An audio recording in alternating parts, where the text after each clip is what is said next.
बिस्मिल्लाहिर्रहमानिर्रहीम अस्सलाम वालेकुम नाज़रीन, मैं हूं आपका मेज़बान दानिश अंसारी और आप देख रहे हैं मेरा YouTube channel Danish Ansari official. नाज़रीन, आज हम बात करेंगे मलिक महबूब साहब से। आप सबके फेवरेट हैं, मशहूर एस्ट्रोलॉजर हैं। अस्सलाम वालेकुम मलिक साहब, कैसे हैं आप? वालेकुम अस्सलाम, अल्लाह का करम है। आप बताएँ कैसे हैं दानिश भाई? अल्हम्दुलिल्लाह मलिक साहब, मैं भी ठीक हूँ। मलिक साहब, नेशनल पॉलिटिक्स के हवाले से कुछ सवालात कर लेते हैं। इमरान खान साहब की तन्हाई की कैद को तकरीबन साढ़े 3 माह हो चुके हैं।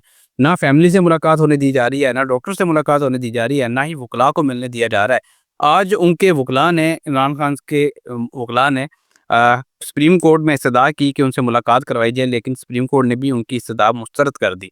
सर, खान साहब को कैद तन्हाई में रखा गया है और खान साहब की डायरेक्शन के बगैर पीटीआई का सही रास्ते पे चलना बहुत मुश्किल है, क्योंकि खान साहब जिस तरह पॉलिटिकल डायनामिक्स को जानते हैं, उस तरह इतनी मैच्योर पार्टी नहीं है जिस तरह खान साहब की खुद समझ बूझ है।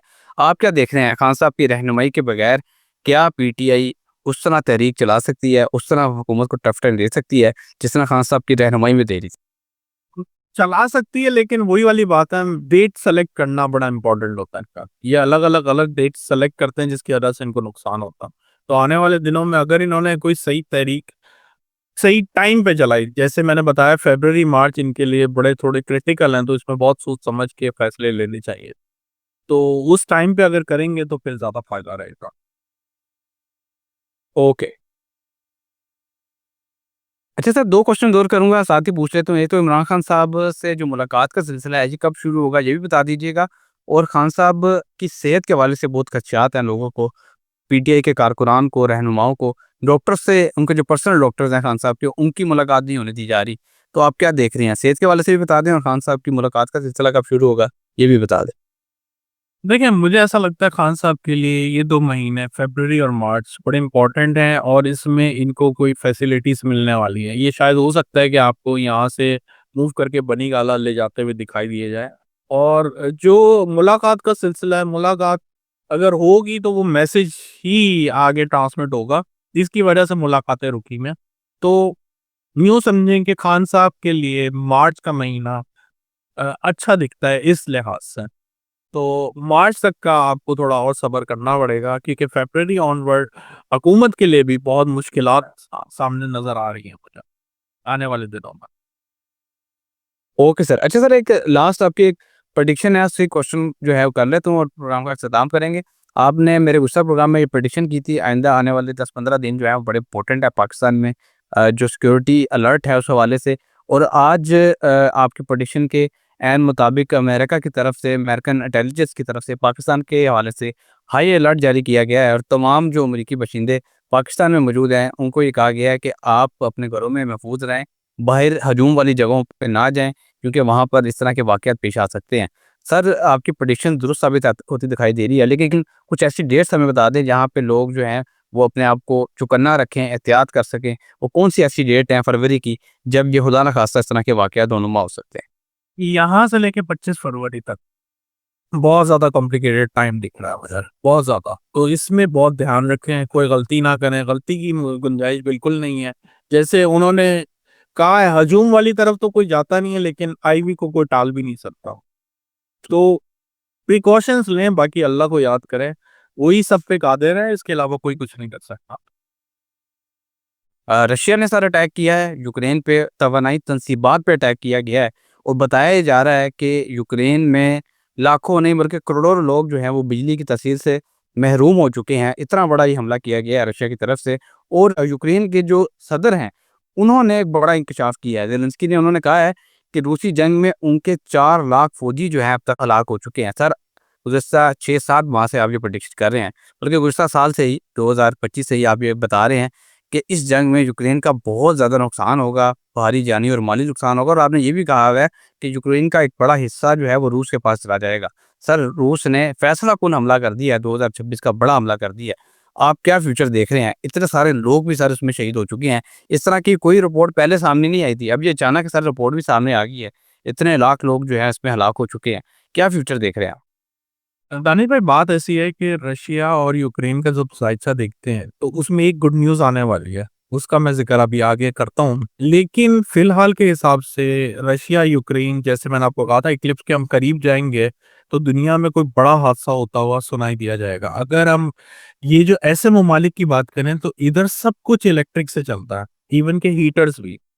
तो ये एक बहुत बड़ा डैमेज है यूक्रेन के लिए और आने वाले दिनों में मैंने जैसे कहा है, दुनिया में बहुत सारे हादसात आपको इसी 1 डेढ़ हफ्ते में होते हुए सुनाई दिए जाएँगे। जैसे मैंने कल भी बोला है कि ईरान और अमेरिका किसी भी वक़्त आज से 4 दिन मतलब आज से 3 दिन अगले 2-3 दिनों में कोई बहुत बड़ा इंसिडेंट आपके सामने आ सकता है।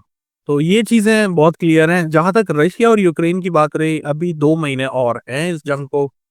बहुत हद तक पॉसिबिलिटीज़ दिख रही हैं कि अप्रैल-मई में ये कंक्लूड हो जाए। ये बहुत बड़ी न्यूज़ है और ये इनके ज़ायचों में ऐसी तब्दीली आ रही है जिसकी वजह से ये कंक्लूजन की तरफ जाएँगे। बट इसका मतलब ये नहीं है दुनिया जंगों से आज़ाद हो गई है। ये एक जंग अगर कंक्लूड होती है तो दुनिया में और बहुत सारे इलाके हैं जो जंगों की तरफ जाते हुए दिखाई दिए जाएँगे।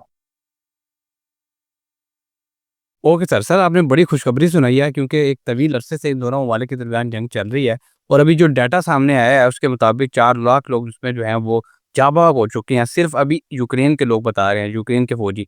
अभी इसमें रशिया के कितने फ़ौजी हलाक हुए हैं, इस हवाले से डिटेल सामने नहीं आई। सर एक और बड़ी खबर है, अभी आपने मेरे गुज़िश्ता प्रोग्राम में ये प्रेडिक्शन की थी, अगले 4 दिन बहुत डिसाइसिव हैं, फ़ैसला-कुन है। ईरान और अमेरिका के दरमियान कोई फ़ैसला-कुन मामला तय पा सकते हैं।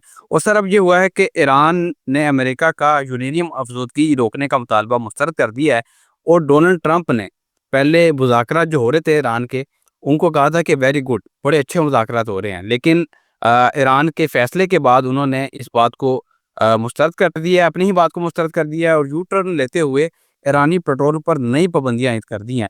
ईरान की इकोनॉमी को कोलैप्स करने की पूरी कोशिश की जा रही है अमेरिका की तरफ से और वहाँ पे डॉलर का बहरान पैदा हो चुका है। सर आपने भी बताया था कि ये मामला जो है बड़े फैसलाकुन मोड़ पर जा रहे हैं, तख्ता भी पलट सकता है।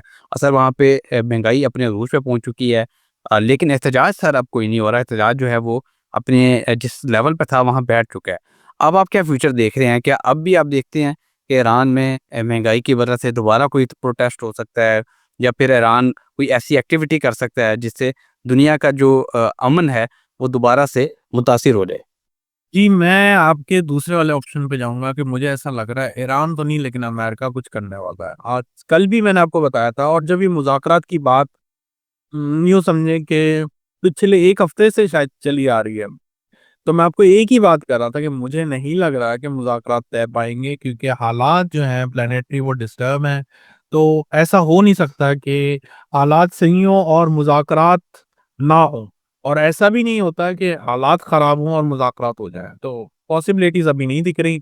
जंग की तरफ मामलात जा रहे हैं और आपके सामने ही है 2-3 दिन जैसे मैंने पहले भी बोला है कि बड़े क्रिटिकल हैं और सेंसिटिव है। इसमें कोई बहुत बड़ा मेजर इंसिडेंट होता हुआ आपको दिखाई नहीं जा सकता। Okay sir. अच्छा सर अगला क्वेश्चन भी बहुत इम्पोर्टेंट है। हम देख रहे हैं कि दुनिया में जो पॉलिटिकल सिनेरियो है वो बड़ा चेंज हो रहा है और वो नया न्यू वर्ल्ड ऑर्डर ऐसा लगता है कि सामने आने वाला है। जिस तरह अमेरिका और रूस के दरमियान आखिरी जो एटॉमिक मुआहिदा था वो भी ख़त्म हो चुका है, आज के दिन वो ख़त्म हुआ है। तो सर जो दफ़ाई तज्ज़ियाकार हैं वो ये दावा कर रहे हैं कि इस ट्रीटी के ख़त्म होने के बाद दुनिया का अमन जो है वो अब बदअमनी की तरफ जा रहा है। तीसरी जंग अज़ीम की तरफ मामला जा रहे हैं। ऊपर से चीन ने भी आज वार्निंग जारी की है अमेरिका को कि वो अपना असला ताइवान को ना फ़रोख्त करें। अगर वो ऐसा करेंगे तो हम उनके खिलाफ कोई कार्रवाई कर सकते हैं। सर ये 2026 से ही क्या मामला शुरू होने वाले हैं तीसरी जंग अज़ीम के?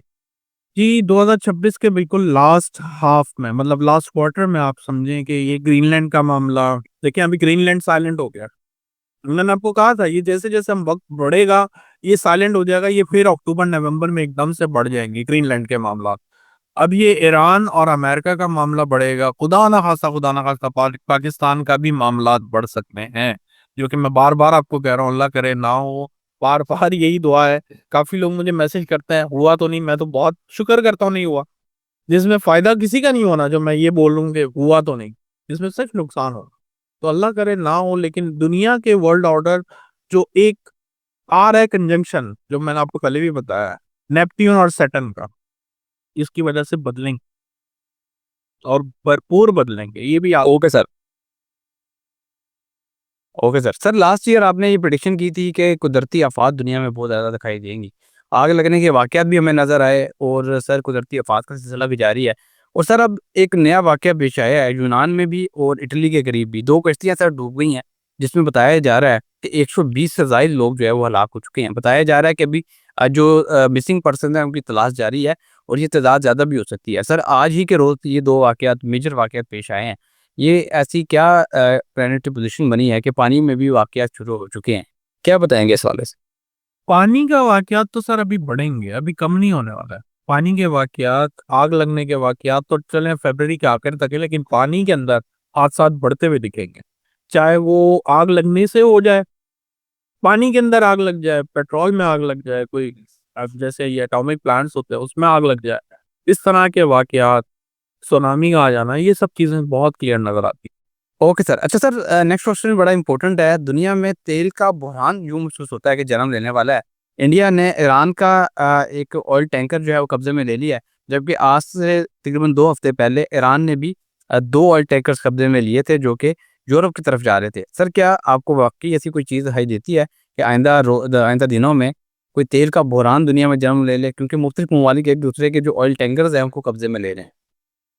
ये अनफॉर्चुनेटली ऐसे ही है और मैं आपको बहुत से प्रोग्राम में बोलता आ रहा हूँ कि ऑयल के प्राइसेस बढ़ने वाले हैं और ये बुरहान बहुत ज़्यादा बढ़ जाएगा। अल्लाह करे ऐसा ना हो, लेकिन मामलात उसी तरह जा रहे हैं और इसकी वजह से महंगाई का तूफान और भी बड़ा आने वाला। अल्लाह रहम करे, लेकिन मामलात बहुत ज़्यादा डिस्टर्ब दिख रहे हैं। काफ़ी लोग ये बोलते हैं कुछ नहीं होता, कुछ नहीं होता। तनकीद आप करें, लेकिन अल्लाह करे ना ही हो, क्योंकि मेरे पास कोई अच्छी खबरें नहीं हैं। अगर अच्छी खबरें हों उसकी आप तनकीद करें तो मैं समझता हूँ वाक़ई बनता है, लेकिन मामलात उस तरफ जा रहे हैं। अल्लाह करे, वही बात है कि अल्लाह करे उससे बरअक्स हों अच्छे मामलात, लेकिन फ़िलहाल के हिसाब से मामलात बहुत ख़राब चल रहे हैं। बहुत शुक्रिया सर, आपने अपने कीमती वक़्त में से कुछ वक़्त निकाला। हमारे नाज़रीन का भी शुक्रिया। इंशाल्लाह नेक्स्ट प्रोग्राम में ऐसे ही दिलचस्प टॉपिक के साथ पेश होंगे। अगली वीडियो तक के लिए मुझे और मलिक महबूब साहब को इजाज़त दीजिए। अल्लाह हाफ़िज़।